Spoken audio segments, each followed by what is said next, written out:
Hi, good morning. I'm getting ready to make my laundry soap and I thought I would share it with everybody. It's been a great recipe for me and my husband. We've used it for a very long time and it saves us a lot of money and it keeps our clothes as chemical free as possible. So I thought I would share it.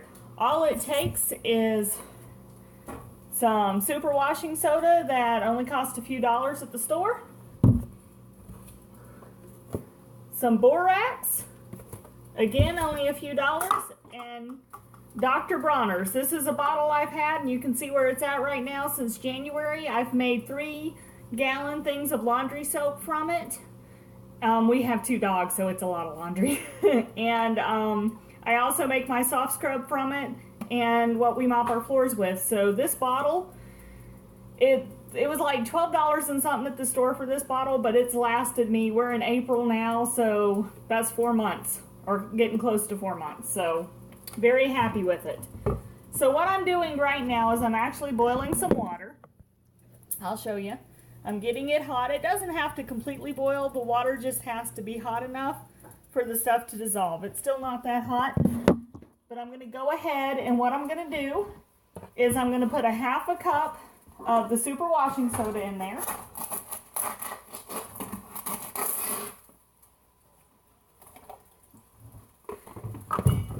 And then I'm going to put a half a cup of the borax in there. And like I said, it doesn't have to completely boil. It just has to be hot enough to dissolve it. So what I'm going to do is take a whisk and I'm going to stir it. And I just like using the whisk because it kind of breaks up any chunks that are in there, things like that.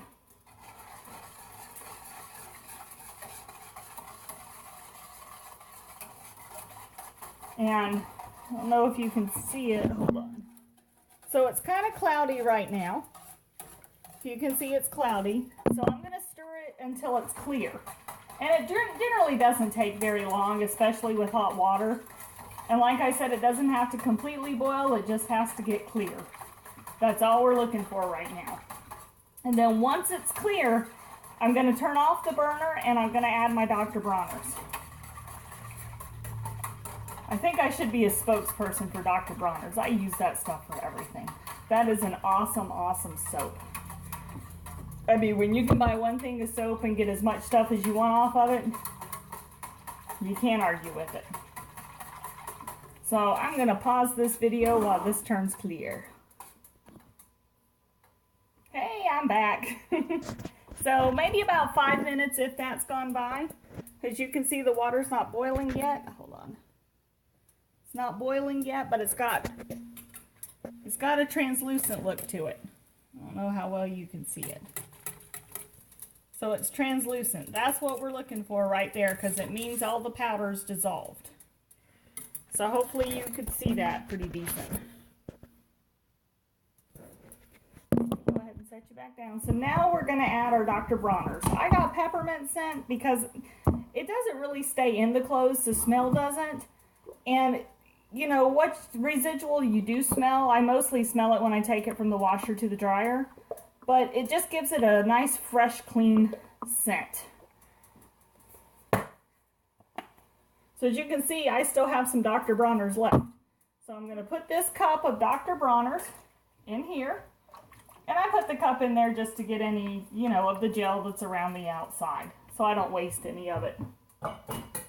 And I'm going to whisk that in. I'm going to turn my burner off.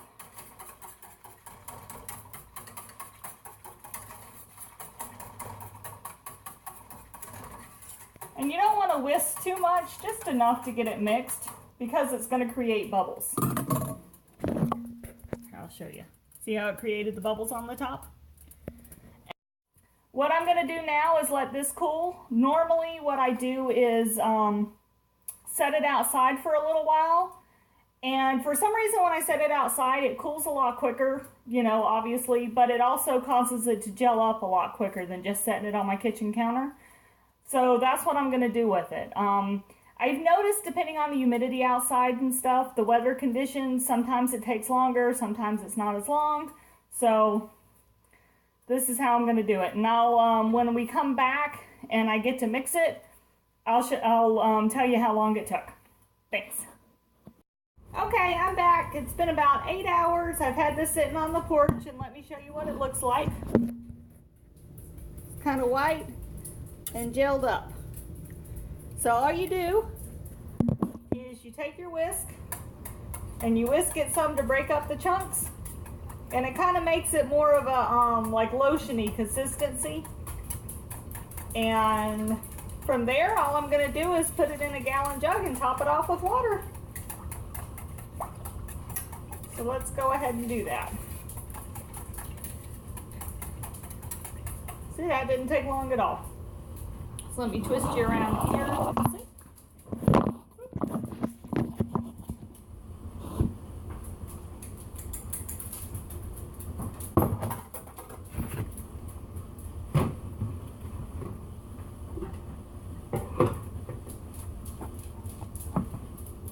So that's all we're doing.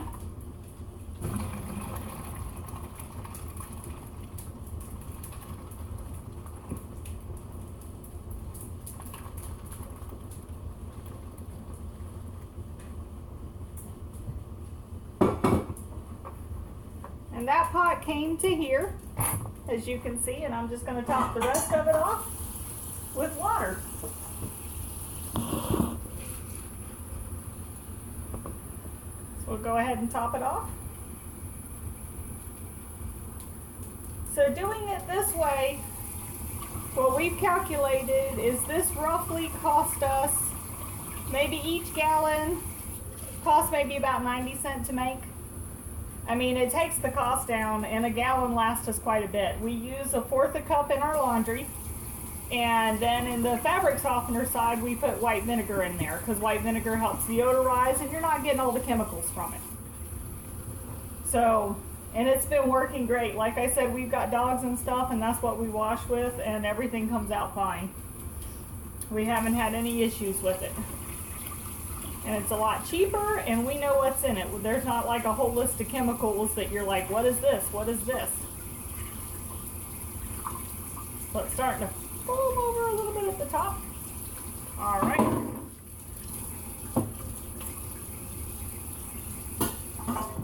So now all I'm going to do is close the lid, dry off the top a little, and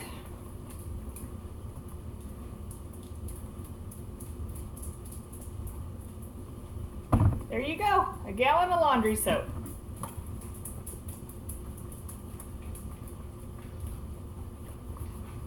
And when it's cooler weather, it congeals more. When it's warmer, it's a little bit more liquidy. You know, it just depends on your weather conditions. So keep an eye on it. And what I do is I go by, you know, every few days until I'm ready to use the gallon and shake it really good. And that just keeps it mixed up. And there you go, our inexpensive laundry soap. So good luck. Thank you. Bye.